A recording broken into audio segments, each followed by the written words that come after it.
Lazarus is dead. He's been dead for 4 days. Long enough for the aroma of death to overpower the senses. For 4 days, Mary and Martha mourned the death of their brother. Friends of theirs were at their house to console them. These were the caring neighbors, the people who bring bereavement food to the house, the friends who stay to clean up after the memorial service, and the ones who follow up days later to see how you are doing. You might say to them, "I'm all right," but in fact, you are not. In fact, grief has overcome you. No matter what you tell your family, they truly are concerned for you. They understand the heaviness of your grief because they too are grieving. Often what happens after someone has passed away in the days succeeding it, you're busy trying to send death notifications to the appropriate places, transferring bills from your spouse's name to yours, starting to keep track of your expenses that after years of your spouse doing so, now you must take on that responsibility. You also wish that you could see them again. You desperately want another moment. Martha hears that Jesus is on his way. She rushes out to find him. And I imagine the way that she sounded wasn't passive, but I'm sure it was filled with anger and grief. She says, "If you had been here, he would still be alive." Like Martha, we would do anything to see our loved one again, to share another meal, to laugh another joke, and cry at another sad movie. But even in that anger, Martha still believes Jesus, her friend, can ask God to do anything.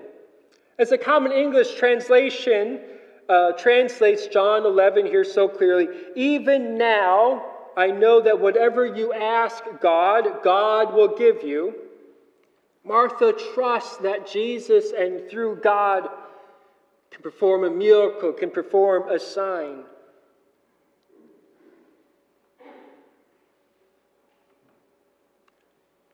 Before we move on to the resurrection part, further into that discussion, we're going to continue on now with Mary. We'll continue on with the theme of grief, because we never want to move too quickly from grief.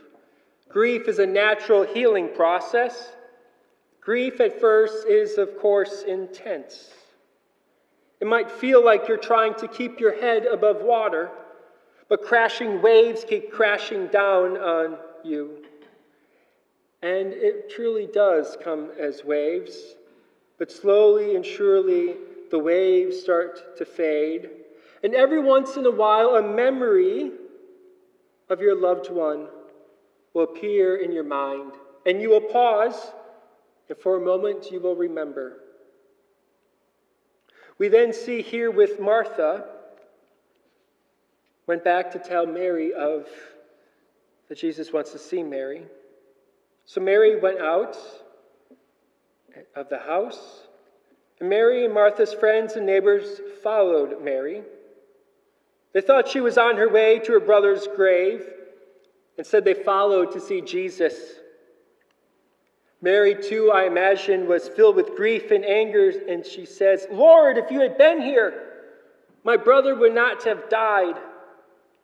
Jesus saw her weeping, and the Jews who came with her were also weeping. He was greatly disturbed in spirit and deeply moved. He said, "Where have you laid him?" They said, "Come and see." And Jesus began to weep. Or as the King James Bible version translates it, Jesus wept. Jesus was deeply moved. He saw his friends and fellow compatriots. He witnessed their grief, and he began to cry. He shared in their grief. Even though he knew what he was about to do, he didn't dismiss them. He didn't tell them to stop grieving. He grieved alongside of them. Jesus reveals to us that God feels the pain of your grief and cries alongside of you. God does not allow you to be alone in your grief. God does not say, stop grieving. God grieves with you. For God is like a friend who is ever present with us, and that friendship is so deep with us. It seems that ever since we've had consciousness as a species, Homo sapiens, so to speak, we've pondered the existence of death, wondering why it exists, and we have searched how we can overcome it. Perhaps it's the hubris of the human ego. We feel that we are superior than all the other species, so we are to not have death at all, that the world and everything is centered around us. Or perhaps more generously, we don't want to stop living because we love life. We want to experience it fully. We want to have meals and celebrations. We want to be part of movements of change. We want to see children raised up and grandchildren and great-grandchildren. We want to hold on to life as much as we can. You know, it's interesting. Some of the most wealthiest people in the world are and they're spending millions of dollars trying to find a way to prolong their life and escape death. But we have a greater hope. We have a greater hope. And yes, it's tired and true. We've heard this all our lives, perhaps. But again, it's good to repeat it. Resurrection. A lot of debate exists amongst folks on whether what happened to Lazarus was a resuscitation or resurrection. Today, I err on the side of a resurrection. The emphasis here in this story is that Lazarus has been dead for 4 days. Jewish folks at the time thought the soul left the body after 3 days, so 4 days means that Lazarus is dead. Of course, these big questions of whether resurrection is possible, if it really happened, these debates we think are new and contemporaneous, but they're old as time. As the theologian N.T. writes and points out, the ancient worldview of Homer, Plato, Cicero, and the rest had no room for resurrection either. Some of the great philosophers and storytellers of their time. I'm not going to get into the debate about whether or not resurrection happened here or not. We don't have time for that. A sermon can only take so long, Because sometimes, often really, we focus too much on whether or not something literally happened, did or did not happen, that we miss the meaning. N.T. Wright spells out in his book, Surprised by Hope, the general Christian belief in the first couple centuries of the church what resurrection meant. Resurrection meant life after death. He examines Paul's letters to the Corinthians. The resurrection of the body after death would be transformed into a new body. Not the body that you have now, but a transformed body with new properties. A body that will be glorious. The pains that you have today, they won't exist. The grief that you have now will not exist. Resurrection means that there is life after death, that we will rise again after our deaths. Resurrection is our hope. It is where our death meets life once again. Our bodies will be restored and transformed. Jesus says, "Your brother will rise again." Martha answers, "I know he'll rise again in the resurrection on the last day." This is going back to their conversation about resurrection. Lazarus' resurrection here foreshadows what Jesus' resurrection means for us. It represents that there is life after death because Lazarus was brought back to life, so that way he could live more life. We see this in the next chapter, chapter 12, and I didn't read that part. But in chapter 12, at the beginning, it paints a picture of what resurrected life looks like. Lazarus, Mary, and Martha are hosting a celebratory Thanksgiving meal for the resurrection of Jesus. They are in the presence of Jesus Christ, God. This was no ordinary meal. This was a party. It wasn't a Victorian dinner with special forks and spoons for different foods, and you're trying to figure out which one to eat. No, this was a loud, boisterous, energetic party.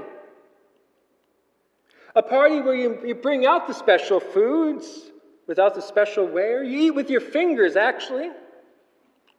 And this is not a memorial for someone who has died, but a celebration for one who has lived, who lives again, and could enjoy the company of neighbors, family, and friends again. Sharing a meal together with friends should not be underestimated. We think, well, this is trivial, right? This isn't any image or how it could be in the kingdom of heaven with God. But do not underestimate it. How many times have we had a meal and you bit into the food and it felt divine and you wanted to clap the chef? Or when you were in a good conversation with one another and before you knew it, 5-6 hours passed. There would have been wine all about, fish, bread, all of the staples.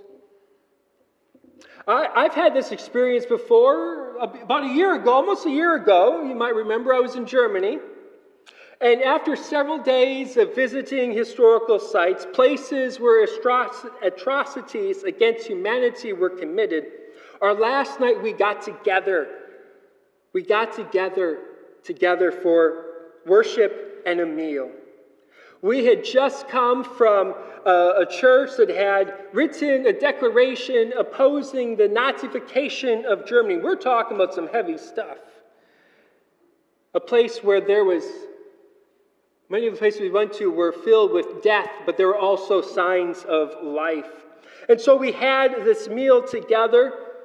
It was a big, long table. There was probably 11, 12 of us together. We were telling stories about our experiences. We were sharing stories about our lives. We were having laughter. There was wine. There was some good old German beer.